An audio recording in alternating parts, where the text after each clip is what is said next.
ध्रुव के चेहरे के एक्सप्रेशंस देखकर आकाश समझ गया कि ध्रुव क्या सोच रहा था। वो ध्रुव से नजरें चुराने लगा।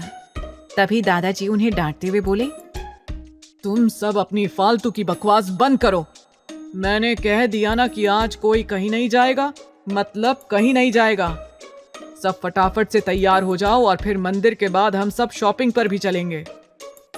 अब शॉपिंग की बात सुनकर अरमान गुस्से से भर उठा और दांत पीसते हुए बोला, दादाजी, आप इस लड़की की शॉपिंग के लिए मेरा करोड़ों का नुकसान करना चाहते हैं। ये लड़की एक काम करे, मेरा ये कार्ड ले ले, फिर ये जितना मर्जी चाहे उतनी शॉपिंग कर सकती है।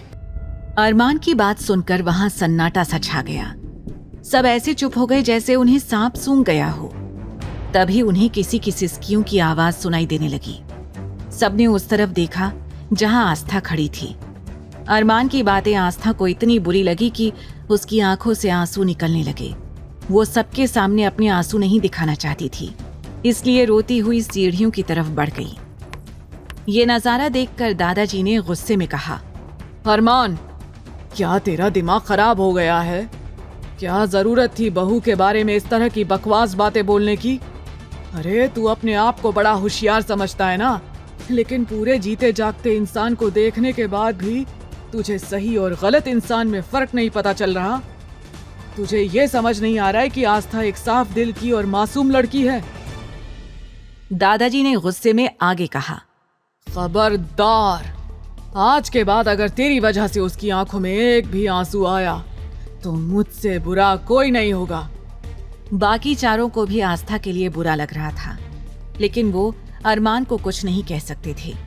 ध्रुव ने दादाजी का गुस्सा कम करने के लिए जल्दी से कहा, दादाजी, अगर आस्था भाभी चाहती है तो हम उन्हें मंदिर लेकर जरूर जाएंगे। हम बस यूं गए और कपड़े बदल कर आए। ऐसा कहकर वो चारों जल्दी से अलग अलग कमरों में चले गए। उन्हें अपने फॉर्मल कपड़ों को बदलना था, क्योंकि अभी तक सब अपने अपने काम पर जाने के लिए रेडी हुए थे। अरमान फिर से बेमन से बोला, मुझे कहीं नहीं जाना है, मैं अपने ऑफिस जा रहा हूँ।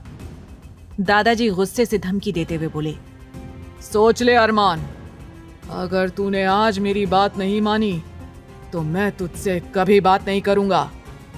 दादाजी की धमकी सुनकर अरमान गुस्से से अपने माथे पर टैप करने लगा।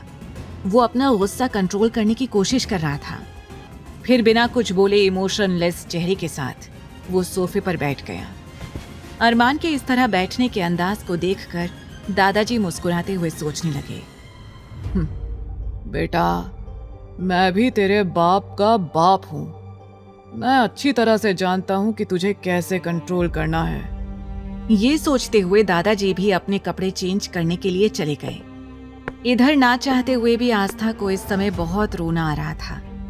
वो बड़बड़ाते हुए बोली, मुझे लग रहा था अरमान जी बस मुझसे गुस्सा है, वो भी इसलिए क्योंकि मैंने उनकी दुल्हन की जगह ले ली है, लेकिन वो तो मुझे लेकर इस तरह की सोच रखते हैं। तभी किसी ने उसके दरवाजे पर नॉक किया। आस्था ने देखा दरवाजे पर आहान खड़ा था। आहान कमरे के अंदर आया और आस्था को समझाते हुए बोला, भाभी प्लीज आप मत रोइए भाभी। मैं जानता हूँ कि भाई की बात आपको हर्ट कर रही है, लेकिन ट्रस्ट मी भाभी, मेरे भाई दिल के बहुत अच्छे हैं और जैसे जैसे आप उन्हें समझेंगी वैसे वैसे आपको भी उनकी अच्छाइयों पर भरोसा हो जाएगा। आस्था का दिल तो कर रहा था कि वो अरमान को इतनी गालियां दे कि आहान के कानों से खून निकलना शुरू हो जाए, लेकिन फिर खुद पर कंट्रोल करते हुए बोली, आहान जी, आपने बताया नहीं, आप यहाँ क्यों आए हैं? आहान अपने सिर पर हाथ रखते हुए बोला, अरे भाभी, मैं तो भूल ही गया। वो दादाजी आपको बुला रहे हैं। मंदिर जाने के लिए सब पहले ही गाड़ी में बैठ गए हैं।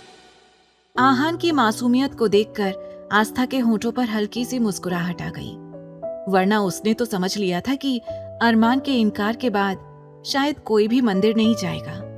लेकिन अब आहान की बात सुनने के बाद उसे अपनी कान्हा जी से मिलने की एक और उम्मीद नजर आने लगी। आगे की कहानी जानने के लिए देखें अगला एपिसोड सिर्फ पॉकेट एफएम के YouTube चैनल पर, और तेरे इश्क में के सारे एपिसोड्स को सुनने के लिए डिस्क्रिप्शन में दी लिंक से डाउनलोड करें पॉकेट एफएम ऐप।